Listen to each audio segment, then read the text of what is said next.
Madame, Monsieur, bonsoir. C'est les 20 heures du vendredi 7 août 2026. Merci de nous rejoindre. Et dans les titres ce soir, RDC AUDA NEPAD, un nouveau partenariat pour accélérer les développements. Représentant personnel du chef de l'État, le ministre du Commerce extérieur, Julien Paluku, a signé ce jeudi 6 août un accord stratégique avec l'AUDA NEPAD, la cité de l'Union africaine, un engagement axé sur la coopération et la mise en œuvre de projets prioritaires de la RDC. On fait le point dans un instant dans ce journal. Taxe sur la valeur ajoutée. Les temps de la fraude est révolu. Le ministre des Finances, Doudou Fouamba, affiche la fermeté. La réforme de la facture normalisée doit désormais sécuriser les recettes de l'État et mettre fin aux pratiques frauduleuses. On y revient dans ces journaux. Journée mondiale de la bière. À Kinshasa, les femmes trinquent aussi. Entre anniversaire, réussite et moments de détente, les terrasses accueillent de plus en plus de groupes de jeunes femmes venues partager un verre. Une nouvelle habitude qui fait parler et révèle l'évolution des loisirs dans la capitale. Eh bien, c'est les focus de ce soir. Bienvenue à tous. Un partenariat stratégique qui prend forme. Représentant personnel du chef de l'État, le ministre du Commerce extérieur, Julien Paluku, a signé un accord majeur avec l'AUDA NEPAD à la Cité de l'Union africaine pour renforcer, bien évidemment, la coopération autour des projets prioritaires de la RDC. Mazé Makoumania, champion d'Angui et Précieux Mangonzoy ont signé ces reportages.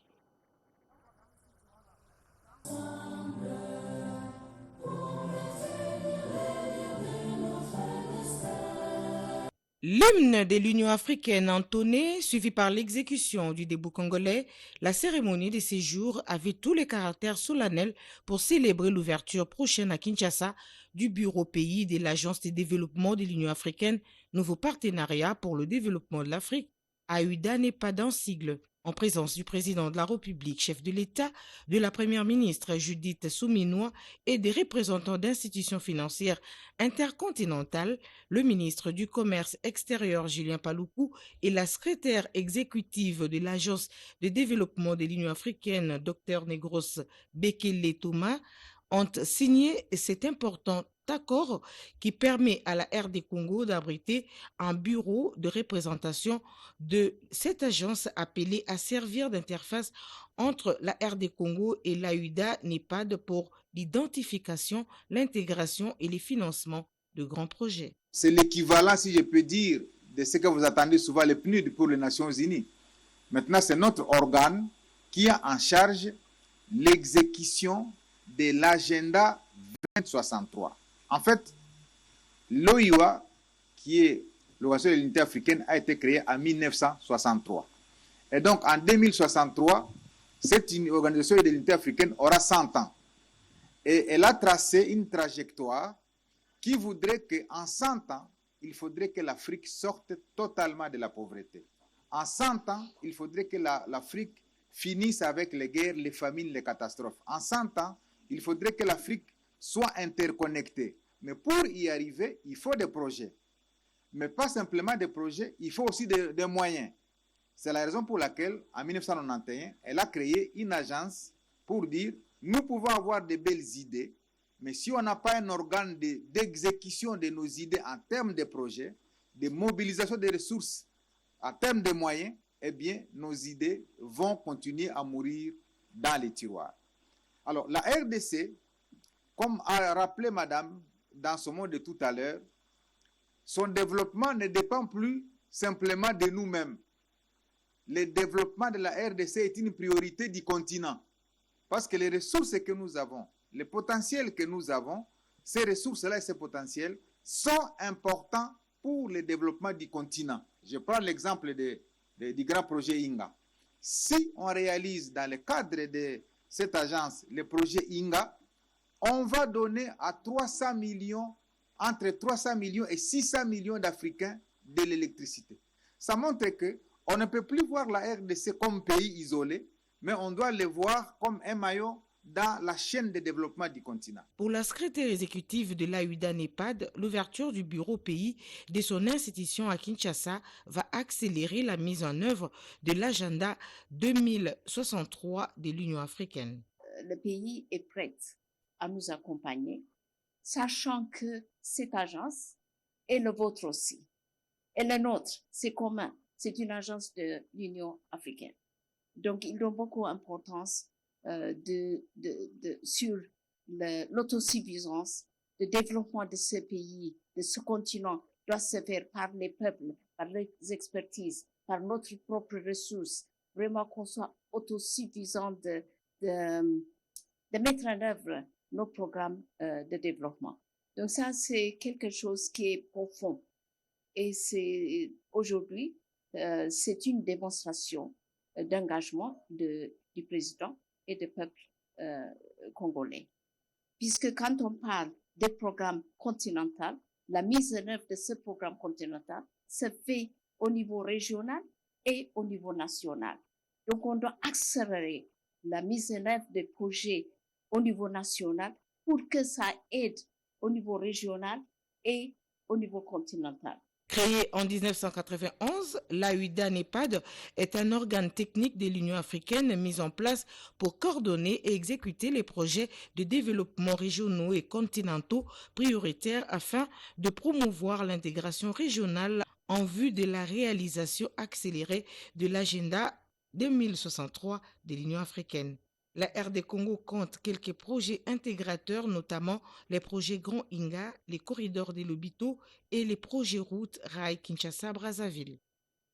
Et les Sankourou entrent dans l'ère du service des proximités. À l'Odja, le vice-premier ministre de la fonction publique, Jean-Pierre Liaou, a posé la première pierre du futur siège provincial de la Caisse nationale de sécurité sociale des agents publics de l'État et inauguré en même temps l'agence provisoire. Une avancée majeure pour rapprocher la sécurité sociale des agents publics de l'État. Images et commentaires. Dans le cadre du rapprochement des services publics initié par le chef de l'État Félix-Antoine Tshisekedi, la Caisse nationale de sécurité sociale des agents publics de l'État, CENSAP, poursuit son déploiement en province. Le vice-premier ministre de la fonction publique, Jean-Pierre Liaou, a procédé à la pose de la première pierre pour la construction du siège provincial de la CENSAP Sankourou dans la grande agglomération de l'Odja. Au nom du chef de l'État et de la première ministre, je m'en vais donc procéder à cette pose de la première pierre. En attendant l'achèvement des travaux de ces nouveaux sièges, Jean-Pierre Liaou a également inauguré les sièges provisoires de la CENSAP en présence des autorités provinciales et des élus du peuple de ces coins de la République. Cet acte n'est pas que symbolique, il est l'expression d'une volonté, la volonté d'un homme, Félix-Antoine Tshisekedi Tshilombo, président de la République et chef de l'État, qui tient à ce que chaque Congolaise et chaque Congolais, quel que soit son rang social, quel que soit son lieu d'habitation, puisse être bénéficiaire d'une sécurité sociale certaine. Cet acte marque le début d'une ère de soulagement pour les agents publics de l'État de la province du Sankourou, désormais assurés de bénéficier d'un service de proximité. Pour nous, c'est un grand sujet de joie que le chef de l'État puisse demander à ses ministres d'aller à l'intérieur. Que le ministre de la fonction publique, qui a changé la fonction publique, vienne maintenant pour que les fonctionnaires sankourois puissent maintenant vivre ça. On ne peut que remercier le Seigneur pour ça. Et dans le même registre, les obsèques des agents publics, désormais mieux garanties face au poids financier des funérailles, eh bien la Caisse nationale de sécurité sociale des agents publics de l'État met en œuvre le régime mutualisé garantie obsèques, une nouvelle protection sociale fondée sur la solidarité entre agents publics. On en parle avec Nadine Foutouka. La Caisse nationale de sécurité sociale des agents publics de l'État, revêtue d'une deuxième mission de la prise en charge funéraire des agents publics de l'État et de leurs dépendants, car la mort, tout comme la souffrance, constituent non seulement des étapes de la vie humaine, mais aussi des moments sociaux suscitant la prise en charge financière. Les conditions sociales exposent ainsi plus d'un agent public de l'État aux défis relatifs au coût des funérailles. C'est ainsi que le gouvernement en a décidé à la prise en charge désormais des obsèques des agents publics de l'État au travers de la maison sociale des références, Caisse la CENSAP, pour soulager tant soit peu la souffrance des bénéficiaires. Cette prestation sociale qui prend cours le 1er août 2026 s'inscrit dans la vision du chef de l'État, Félix-Antoine Tshisekedi Tshilombo, de renforcer la protection sociale des agents publics de l'État et à garantir une assistance diligente à leurs dépendants en cas de décès. Cette vision est matérialisée par un arrêté ministériel du vice-premier ministre, ministre de la fonction publique, modernisation de l'administration publique et d'innovation du service public de l'État. Parlons emploi à présent, le gouvernement serre la vis. Eh bien, le ministre de l'Emploi et du Travail, Ferdinand Massamba, lance des contrôles dans les entreprises privées pour faire respecter les emplois réservés uniquement aux Congolais, conformément aux instructions du chef de l'État. On en parle avec Willy Atunakol. S'imprégner personnellement des conditions de travail de ses compatriotes congolais, souvent victimes des injustices sociales, en vue de faire respecter strictement les normes et les codes du travail. Tel est l'objet de la descente effectuée ce vendredi 7 août par les ministres de l'Emploi et Travail dans les installations du supermarché Esca dans la commune de la Gombe, non loin de Sirkouf. Sur place, le constat est amer. Son Excellence, M. Félix Antoine Tshisekedi Tshilombo, nous a mandaté, nous a demandé, nous a recommandé. Les conditions de travail de nos compatriotes soient améliorées. Et c'est sous la coordination de son Excellence, Madame la Première ministre, du Chinois, que nous sommes ici. Je constate qu'en arrivant ici, on m'a laissé entendre qu'il y a 6 expatriés, mais subitement, après le contrôle, on en a 20, plus de 20. Les Congolais n'ont pas de responsabilités, les Congolais, il n'y a pas la classification de l'emploi. Ce qui est grave, il y a que les expatriés qui ont signé le contrat avec l'entreprise principale, mais tous les Congolais et Congolais sont placés, sont sous-traités. Après avoir eu des entretiens tour à tour avec les travailleurs congolais et représentants des employeurs, le patron de l'emploi, Ferdinand Massamba Wamassamba, a instruit Marie Mugalou Moteba, inspectrice générale du travail, et Teddy Dako Epanza, directeur provincial de Kinshasa, pour constituer une commission ad hoc afin de contraindre l'employeur à se conformer sans tergiversation et sans complaisance à la législation en matière du travail en République démocratique du Congo. La jeunesse congolaise s'élance à la conquête de l'emploi. De jeunes entrepreneurs présentent des projets innovants avec l'ambition de créer des opportunités et de participer à la transformation de la RDC, une dynamique saluée par les ministres de la Communication et Médias Patrick Mouyaya, Gaëtan Magalano et Didier Sefo. Après la phase de sélection du candidat à la deuxième édition du programme Monsala Elengi porté par la Quinoise avec l'appui de la Commission nationale de jeunes entrepreneurs de la FEC, a officiellement lancé le 5 août 2026. Son cycle de formation au profit de 100 jeunes entrepreneurs retenus parmi plus de 1500 candidatures. La cérémonie d'ouverture a été marquée, entre autres, par les interventions du ministre de la Communication et Médias, porte-parole du gouvernement Patrick Mouyaya Katimbwe, et de la deuxième vice-présidente nationale de la Fédération des entreprises du Congo. Je suis davantage impressionné de voir que c'est des jeunes Congolais qui veulent apporter des solutions made in Congo aux problèmes que nous connaissons. Et donc, comme membre du gouvernement, j'étais évidemment heureux de participer à cet échange, non pas seulement pour écouter les jeunes, mais aussi pour rappeler les engagements du président de la République et de tous les gouvernements d'accompagner les jeunes, bien au-delà de ces engagements, de mettre en place une structure, pourquoi pas une modalité qui nous permette au niveau du ministère de la Communication d'accompagner ces projets pour qu'ils puissent être davantage connus. Pendant 2 mois, les incubés bénéficieront d'un programme intense de formation et de mentorat. Je suis très fière de Madame Tissia parce que c'est une initiative de la FEC. Vous savez, lorsqu'on parle développement économique, lorsqu'on parle entreprise, la FEC est un passage obligé. Je remercie le ministre d'avoir pris le temps de soutenir cette initiative qui est Monsala Elengi, soutenir ces jeunes qui ont décidé de se lancer dans l'entrepreneuriat parce que l'entrepreneuriat est difficile. Le plus difficile, c'est même pas d'être entrepreneur, c'est de le rester. Signalons que cette rencontre a connu la participation du président Georges Mukuna de Nécropole, le FPI, FOGEC et Vodacom Congo. Les fraudeurs dans le viseur, le ministre des Finances Doudou Fouamba annonce la fin de la fraude TVA avec la facture normalisée comme nouvel outil de contrôle des recettes publiques. Sylvie Mouembo et Ibrahim Chako. Les cliniques fiscales ont vécu. Cette campagne vise à l'implémentation de la réforme de la facture normalisée, a tenu ses promesses. Au terme de ces cliniques, le ministre des Finances, Doudou Fouamba Likunde Libotaï, a martelé sur le fait que le temps de la fraude sur la taxe sur la valeur ajoutée appartient au passé. Une application mobile sera lancée dans le mois qui suit. Chaque consommateur pourra scanner une facture dans un supermarché pour vérifier si elle est conforme et que la TVA est encaissée au trésor public. Aujourd'hui, avec ces cliniques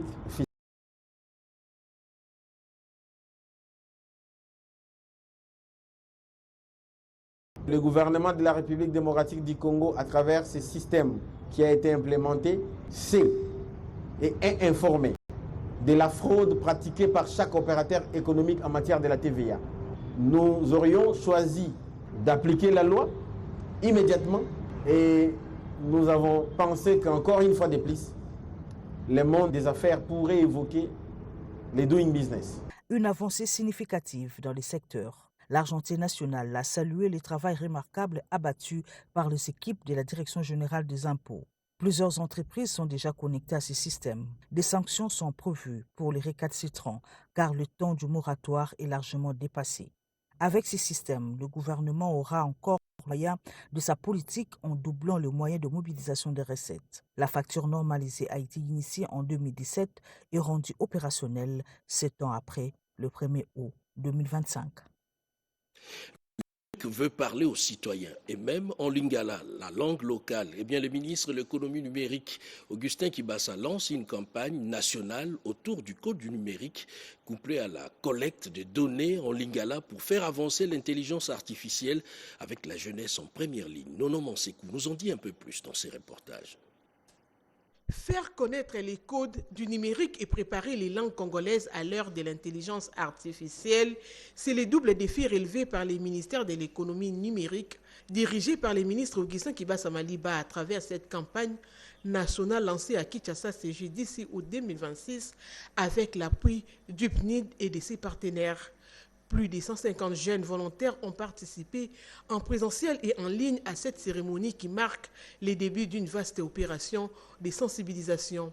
2000 jeunes seront mobilisés pour diffuser durant 30 jours des contenus pédagogiques sur les droits et devoirs des citoyens dans l'espace numérique. L'autre temps fort de cette cérémonie, c'est le lancement du projet de collecte des données linguistiques vocales en lingala en vue d'enrichir les bases de données nécessaires au développement des solutions d'intelligence artificielle capables de comprendre les langues nationales congolaises, de répondre aux réalités locales et de garantir la souveraineté culturelle de la RDC. Une loi, aussi importante soit-elle, ne produit pleinement ses effets que lorsqu'elle est connue, comprise et appliquée. Un texte législatif ou réglementaire qui demeure dans les bureaux de l'administration ou entre les mains des seuls spécialistes ne peut pas suffisamment protéger la population. Il doit sortir des textes, rejoindre les citoyens et devenir un véritable outil de confiance dans l'environnement numérique. À travers cette campagne, le gouvernement entend promouvoir une utilisation responsable du numérique, renforcer la protection des citoyens dans l'espace digital et accélérer la transformation numérique de la RDC grâce à une jeunesse pleinement impliquée. Nouveau manuel, nouvelles règles, la direction générale, la direction plutôt des finances de la DGDA modernise ses procédures pour plus de contrôle, de transparence, mais aussi d'efficacité dans l'import et export. Ikinzuzi Loya. Adapter les procédures aux nouvelles réalités de gestion et renforcer l'efficacité du contrôle financier, c'est l'objectif poursuivi par la direction des finances de l'administration douanière congolaise à travers la révision de son manuel des procédures. La directrice des finances Béni Moubeni Chai a souligné l'importance de disposer d'un référentiel actualisé capable d'accompagner la modernisation des activités de la direction. Face aux défis stimulants liés à l'accroissement, à la diversification et à la modernisation constante de nos activités, il s'avère désormais judicieux et indispensable d'adapter nos outils de gestion. Les manuels des procédures constituent en effet un document de référence qui décrit les modes opératoires, les règles de gestion, le circuit des tâches ainsi que les responsabilités des différents acteurs au sein du contrôle financier. Ces assises revêtent une importance particulière car elles traduisent la volonté de notre administration de moderniser ses pratiques de gestion et d'adapter ses outils de travail aux exigences actuelles de performance, de transparence et de bonne gouvernance. La mise à jour régulière de ces documents doit également garantir la continuité de l'accès à l'information et assurer une meilleure traçabilité des opérations, notamment dans la gestion comptable et la présentation successive des états financiers, a souligné le directeur général en charge des questions techniques, Baouna Mabolia Jean-Louis. Un pont pour sortir Katakokombe de l'isolement et bien sûr la rivière Lotemba. Nous sommes dans les Sankourou. Un nouveau pont en béton armé accompagné des 4 dallos vient d'être inauguré sur l'axe Tchumbe-Loteta, Wembanyama-Lumumba-Ville. On en parle avec Chimène Dodo. Une nouvelle passerelle pour désenclaver les Sankourou. À Katakokombe, un pont à béton armé a été officiellement inauguré sur la rivière Lotemba. L'ouvrage, accompagné de 4 dallos, se situe sur l'axe stratégique Tchumbe, Loteta, Wembanyama, Lumumba-Ville. Sa construction, fruit de la collaboration entre le ministère du Plan et l'ambassade du Japon. Ce pont constitue en effet à cet objectif en facilitant l'accès aux services essentiels, en réduisant l'isolement des communautés et en créant un environnement favorable au développement local. La cérémonie a réuni autorités politiques, élus nationaux, conseillers du chef de l'État et une population sankouroise visiblement satisfaite. Cette cérémonie ne marque pas seulement l'achèvement d'un ouvrage d'art. Elle consacre surtout la restauration d'un lien vital entre des communautés, la relance d'un corridor d'échange et l'ouverture de nouvelles perspectives économiques et sociales pour les populations du Sankourou. Un ouvrage qui devrait contribuer à désenclaver davantage cette partie du Sankourou et à dynamiser les échanges locaux. Kinshasa, l'extension de la capitale prend forme. Les études techniques avancent pour bâtir la ville de demain.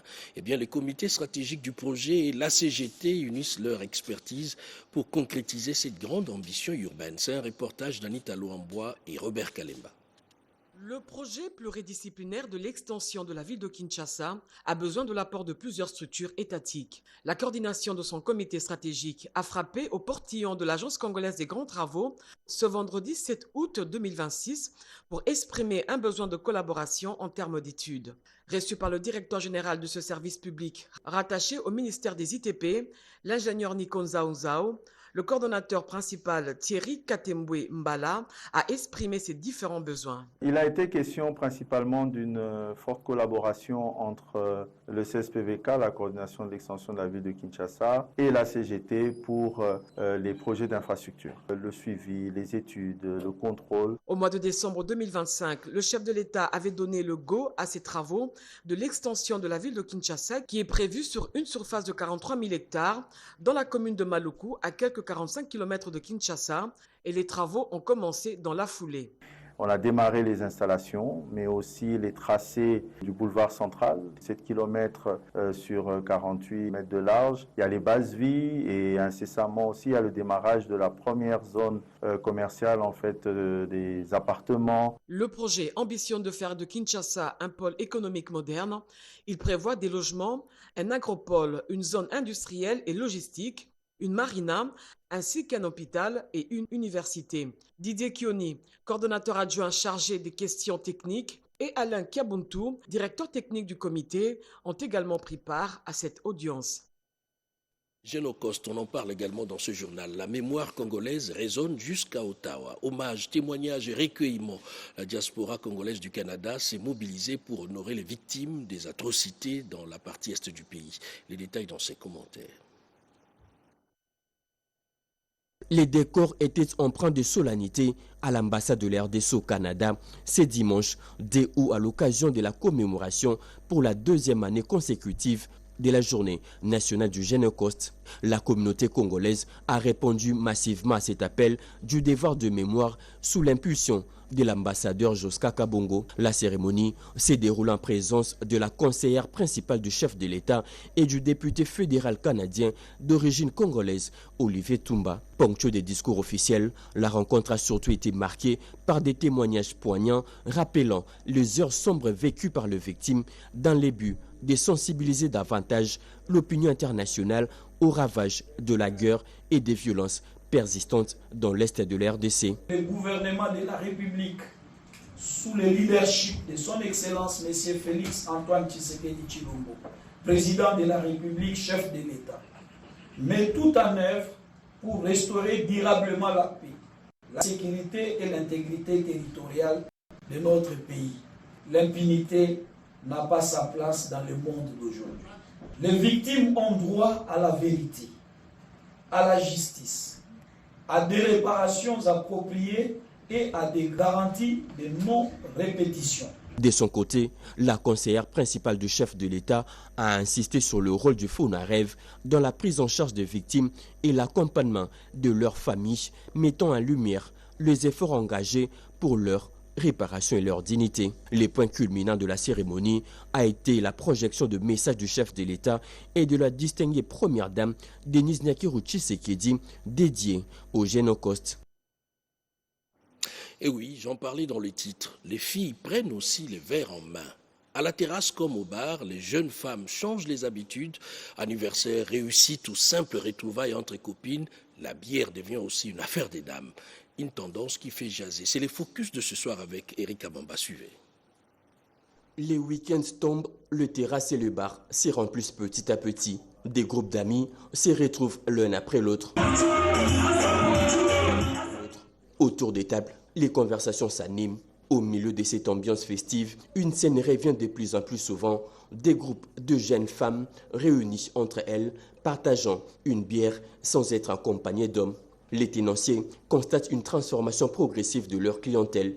Les femmes ne viennent plus seulement accompagner leurs conjoints, anniversaires, retrouvailles entre anciennes camarades, célébrations après le résultat de l'exétat ou d'une collation des grâces, les occasions. Nous recevons parfois des femmes qui viennent seules ou entre amis pour se détendre. Pour ces jeunes femmes, ces rencontres sont d'abord des moments de détente. Elles affirment que ces sorties leur permettent de renforcer leur lien d'amitié. Ce n'est pas un problème. Il m'arrive de sortir avec mes amis pour prendre une bière et faire la fête lorsqu'elles m'invitent. Cette évolution ne fait toutefois pas l'unanimité. Certaines s'inquiètent de voir ces jeunes adopter des comportements qu'ils jugent contraires aux valeurs traditionnelles et à l'image de la femme. Elles estiment qu'une femme ne doit pas disposer des mêmes libertés qu'un homme dans ses choix des loisirs. Pour moi, rester entre femmes dans un bar pour boire de la bière n'est pas une bonne chose. C'est une pratique que je désapprouve. À l'occasion de cette journée mondiale de la bière, ces phénomènes mettent en lumière bien plus qu'une simple habitude de consommation. Elle est éminemment féminine alors. Fraude minière à présent, des tonnes de cuivre et de cobalt dans les viseurs de la justice. À Lubumbashi, dans le Haut-Katanga, le tribunal de commerce poursuit l'instruction d'une affaire portant sur les transports des centaines de tonnes de minerais en dehors des circuits officiels. Eric Kabamba. L'affaire qui oppose les ministères publics ainsi que le parti civil de la RDC et les centres d'expertise, d'évaluation et de certification des substances minérales précieuses et semi-précieuses, CEC, à M. Ilunga Kisimba Ben, au sujet chinois Fuqiang Yaofei, à la société Esther Mining et Sarel, à cette autre société chinoise devant les tribunaux de commerce de Lubumbashi, s'est poursuivi au cours de cette deuxième audience.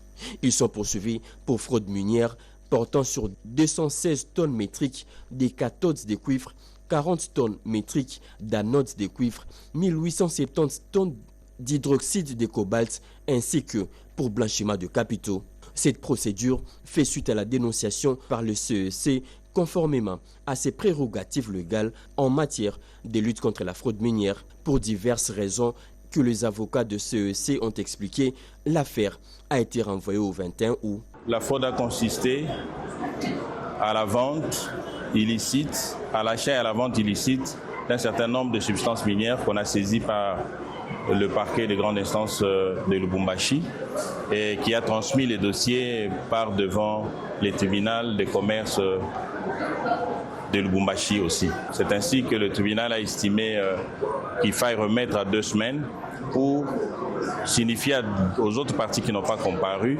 qu'il y aura audience le 21 août. L'instruction se poursuivra dans ces dossiers qui intéressent plus d'un Congolais. Commune de Kasavu, nous sommes ici à Kinshasa. Après la coupure des câbles de la cabine Boussoumelo 2, plongée dans le noir, les équipes de la SNEL accélèrent les travaux sur place. D'autres précisions dans ces reportages. Des câbles sectionnés, une commune plongée dans le noir, puis une promesse non tenue. Dans la commune de Kasavubu, la situation de la cabine Boussou-Melo 2 connaît enfin un début de dénouement. Selon la SNEL, l'entreprise 2K, engagée dans les travaux de bétonnage de l'avenue Iribou, aurait sectionné les câbles moyenne tension alimentant la cabine sans concertation préalable avec la société d'électricité. Moi, en tant que bourgmestre de la commune de Kasavubu, je vous ai parlé de faits réels et puis les faits vérifiables. Je crois que il y a moins de populations qui ont besoin de population a besoin de cela, la population a besoin d'électricité. Alors tous, ils allient bien pour la population. Face à cette situation, le directeur général de la SNEL, le professeur Teddy Luamba, a instruit ses équipes pour établir rapidement la desserte. Il ne fait pas totalement noir, hein, comme une certaine opinion a voulu vous faire comprendre. Il y a 4 départs sur les 6 qui sont en service en ce moment à la cabine Boussou-Melo 2. De son côté, le bourgmestre de Kasavubu appelle la population à se méfier des rumeurs et à privilégier les informations provenant de sources officielles. À ce jour, 4 de ces 6 départs de la cabine Boussou-Melo 2 sont déjà opérationnels. Les 2 autres restent en cours de réhabilitation avec espoir d'un retour complet à la normale. Et le sport à présent, Kananga, le futur du tennis africain se dessine peut-être ici. La TSK Cup revient pour sa 3e édition avec une ambition claire, détecter les pépites de demain et faire du Kasaï central une nouvelle terre des champions. Marie-Louise Mbela. La ville de Kananga devient une nouvelle terre du tennis africain. La 3e édition de la TKS Cup rassemble de jeunes talents venus de plusieurs pays d'Afrique autour d'une compétition internationale placée sous le haut patronage du haut représentant du chef de l'État, Tony Kankuchiku. Au-delà du spectacle sportif, ces tournois ambitionnent de révéler les champions de demain et de faire rayonner le tennis au Kasaï à travers les valeurs de mérite, de respect et de patriotisme. Je tiens à remercier profondément au représentant du chef de l'État, M. Tony Kankuchiku, pour son accompagnement, son soutien dès le début. En tout cas, nous sommes très honorés de vous avoir parmi nous, de compter sur vous. C'est encore un plaisir pour nous de nous retrouver encore une fois de plus cette année, au mois d'août, pour la 3e édition de l'Open Tennis Kananga, qui va se tenir du 5 au 9. Cette compétition qui se joue chaque année au mois d'août, qui ramène plusieurs tennismen de nos provinces du Congo et des joueurs, des athlètes venant des pays africains. Nous sommes vraiment très heureux d'être aujourd'hui à Kananga pour faire la fête du tennis. À travers la TKS Cup organisée du 5 au 9 août 2026 en partenariat avec l'Académie de tennis de Montréal au Canada, Tony Kankuchiku mise sur la jeunesse pour faire éclore les étoiles du tennis africain. Au-delà du tennis, d'autres disciplines sportives feront partie de ces grands rendez-vous africains du sport à Kananga et dans toutes les autres provinces de la RDC. Et voilà, ainsi prend fin cette édition de votre journal. Merci pour votre fidélité et votre confiance. 23h, Serge Merlin-Mata et demain à 7h, Marie-Louise Mbela. Toute la rédaction vous souhaite une excellente soirée et bonsoir chez vous.